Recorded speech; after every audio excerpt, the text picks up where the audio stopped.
The Elemental Shaman in Mist of Pandaria goes through enough changes to make it a little bit more interesting than it is in Cataclysm, but not wildly different to where you need to question if it's the right class for you. Because if you're currently playing the Shaman, and specifically as Elemental, and you have a good time, you'll still have a good time in MOP.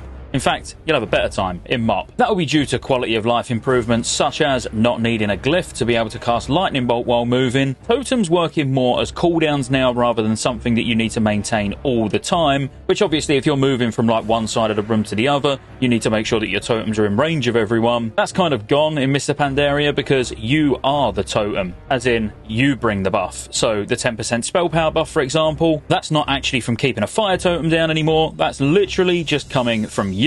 Also, many of the things that you've probably really enjoyed throughout Cataclysm, like the 4-set tier 12, which whilst 4-set tier 12 doesn't give ridiculous amounts of extra damage, it's just really nice that when you reset your Lava Burst, that it becomes instant cast, so you can do it while you're moving. Well, that actually just gets baked into Lava Surge as default, so in Mist of Pandaria, your Flame Shock periodic damage ticks have a chance to reset the cooldown of Lava Burst, and cause it to be instant cast. Your mastery being Elemental Overload still has Chain Lightning, Lightning Bolt and Lava Burst, but also through talents you're going to get a new ability if you choose it, being Elemental Blast. This is also affected by Mastery as well. The buff that you bring outside of just spell power is going to be 3000 Mastery, which just comes again from you. It's nothing to do with keeping a totem down. As we work through all the different specs of all the different classes, one thing you'll notice is most of the important talents from Cataclysm have just become passives that you learn as you level up. So none of the specs play wildly different. They'll all feel pretty familiar. In Mr. Pandaria, they've just been built upon by the new talent system. Whilst I'll save the big class deep dives for the podcast, which will be kicking off again very soon, I want this to serve as a bit of an overview to Elemental. Firstly, there's a couple of new additions. Ascendance is a big cooldown which all specs of Shaman get, but for Elemental specifically, this causes your Lava Burst to have no cooldown, and Chain Lightning becomes empowered to become Lava Beam. Next is a very familiar spell if you've ever played Enhancement, and that's Shamanistic Rage. Shamanistic Rage reduces all damage taken by 30% and causes your skills, totems and offensive spells to consume no mana for 15 seconds, and you can also use this while stunned. Enhancement still has access to this of course, but it's also been added to the Elemental toolkit to have a really solid damage reduction cooldown. When it comes to new totems, you're going to have Capacitor Totem now, which gathers electrical energy from the surrounding air and then explodes after 5 seconds to stun all enemies within 8 yards. Now the good thing is many totems synergize really well with your talents, which we'll get onto shortly. The next one, and probably the most important one when it comes to your raid, is Stormlash Totem. So when you've got this down, it basically buffs your raid and gives everyone spells and abilities bursts of electrical energy, dealing additional nature damage to the target. And as you can see, completely unbuffed and solo on a target dummy, it's averaging about 43k hits, which now across your entire raid, everyone pumping, maybe even during Bloodlust, it's a really, really nice raid cooldown. Now every spec of Shaman gets this, not just Elemental, but we'll talk about that again, how it's useful for other specs when we get to those videos. And then a huge one, which particularly huge for Resto Shaman, but it's still worth mentioning for Ellie, and that's Healing Tide Totem. This is a 3-minute raid cooldown, and the Healing Tide Totem pulses every 2 seconds, healing the 5 or 12 in 25 player most injured party or raid members within 40 yards for 16k. Now this is an absolutely amazing raid cooldown, and like you can see straight away, as an Elemental Shaman, before we even look at the talents, you've got Stormlash for an offensive raid cooldown, you've gained a personal defensive cooldown with Shamanistic Rage, and then you've got Healing Tide Totem just to help your healers out during particularly heavy damage. Outside of that, most of the stuff stays the same, as really does the rotation depending on your talent choices. You're still going to keep Flame Shock up, you're going to use Lava Burst on cooldown. When you get procs, you're going to use Lava Burst, which is now going to become instant cast. You're building up those Lightning Shield stacks for Fulmination and then doing big Earth Shocks. You'll still be using Fire Elemental Totem as a pretty big cooldown. And when your Fire El is on cooldown, you'll be using Searing Totem. There is one thing worth mentioning about Fire Elemental Totem, and that kind of removes a bit of a layer of difficulty with Elemental Shaman, and that's Snapshotting. So if you're raiding right now in Cataclysm as an Ellie Shaman, you know the most important thing is to get a nice big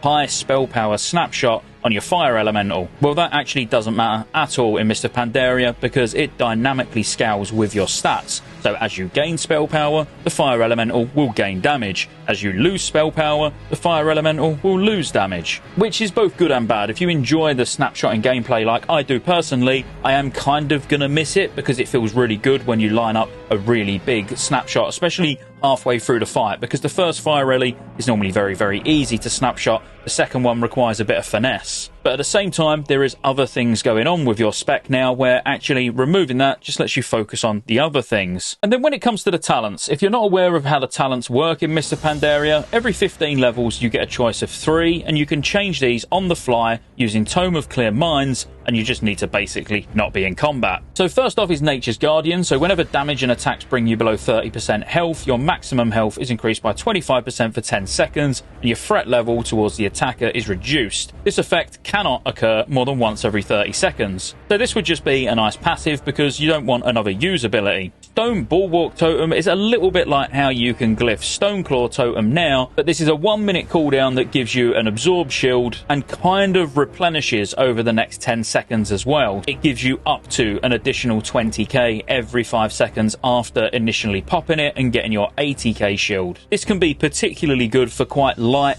consistent AoE damage going out because this is going to be up pretty much 50% at a time. And then my personal favourite is Astral Shift. On a 1.5 minute cooldown, it just flat out reduces damage taken by 40% for 6 seconds. So you've got a 1.5 minute cooldown where you're going to take 40% less damage, and then with Shamanistic Rage you've got another 30% damage reduction on a 1 minute cooldown. Pretty good. The level 30 talents are more for PvP or control. So you've got Frozen Power where your Frost Shock now also roots a target for 5 seconds, Earth Grab Totem which basically just roots anyone that's near it, and if someone's stupid enough to stay near it after they've already been rooted once, it also will slow them by 50%, and then Windwalk Totem on a 1 minute cooldown which for 6 seconds grants raid members within 40 yards immunity to movement impairing effects. Honestly, which one you use of these will just come down to the scenario that you're actually in. Level 45 is all totem related, so you've got Call of Elements on a 3 minute cooldown, which will immediately finish the cooldown on all totems with a base cooldown shorter than 3 minutes. The 3 minute part here is the most important thing because, for example, Healing Tide Totem is a 3 minute cooldown, so this won't reset. Your Fire Elemental is a 5 minute cooldown, so this also won't reset. So it's more for utility based totems, for things like Capacitor Totem,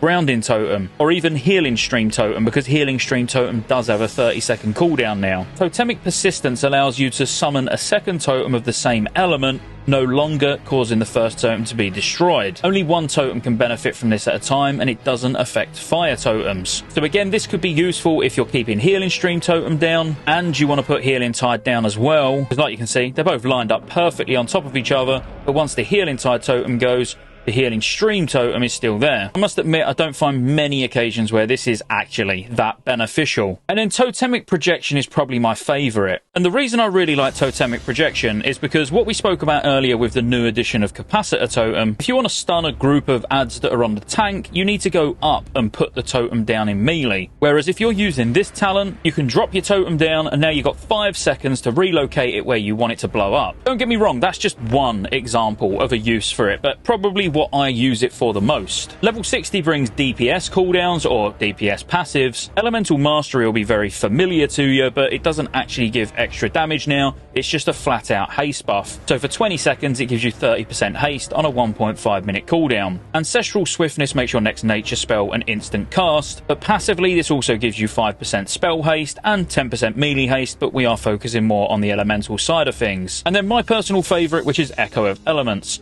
When one of your spells causes direct damage or healing, you have a chance to gain Echo of Elements, duplicating that spell's effect. So not only is your mastery causing overloads where you're hitting an additional time for 75% of the damage, you're also getting a chance to fully duplicate spells as well. Even though time will tell with sims and everything, with the sims that I've personally got access to from original Mr. Pandaria, Echo of Elements is pretty much always on top, which is handy really because I really like it. 75, you can either get Rushing Streams where your Healing Stream Totem now heals 2 targets at once for 15% additional healing. Ancestral Guidance, which is an absolutely amazing cooldown because when you deal direct damage or healing for the next 10 seconds, 40% of the damage or 60% of the healing is copied as healing on up to 3 nearby injured party or raid members. So now as an elemental shaman, not only can you help out with some healing by dropping a healing tide totem, but you can also use ancestral guidance, which does some pretty crazy healing over the 10 seconds it's up for. And then finally conductivity, which is more of a resto talent in my opinion, but when you cast healing wave, greater healing wave, healing surge or chain heal,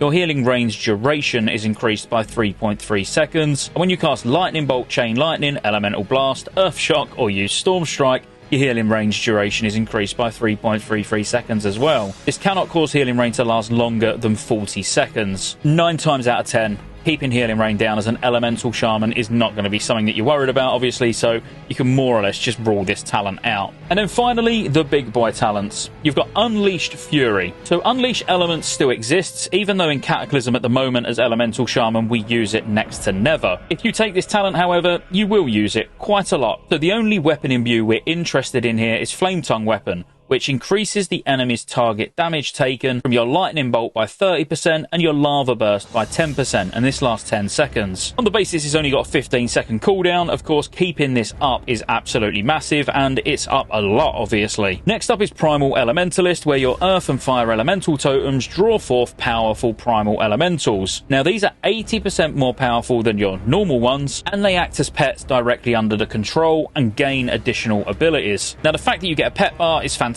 because you haven't got to worry about it hopefully following you or not, but you get Empower. So when you use Empower, you'll see a lava beam go into me, and while this is up, it increases all damage dealt by 5% and healing done by 10% while the channel continues. Now as you can see, you can just keep this on all the time, so while your fire elemental's up, you're just doing 5% more damage. But because it's not doing anything while it's channeling it on you, in my opinion, it loses a bit of value. When you use Earth Elemental, you're going to get Reinforce. So Reinforce reduces damage taken by 20% and the healing increase by 10%. So now not only have you got a 40% damage reduction from the first row of talents, 30% from Shamanistic Rage, you have access, if you want them, to so many damage reduction cooldowns as an elemental shaman. It's worth noting as well, while I'm not going to go through every glyph, because glyphs in general are a little bit weaker than they are in Cataclysm, you can also get Glyph of Fire Elemental Totem, which reduces the cooldown and duration of your Fire Elemental Totem by 50%. So you'll be able to use it more often, but for less time, which depending on the fight, obviously this could be particularly useful. But then finally, Elemental Blast, which is personally my favourite because it hits really, really hard and obviously gives a good buff. So on a 1.66 second cast with my haste and a 12-second cooldown,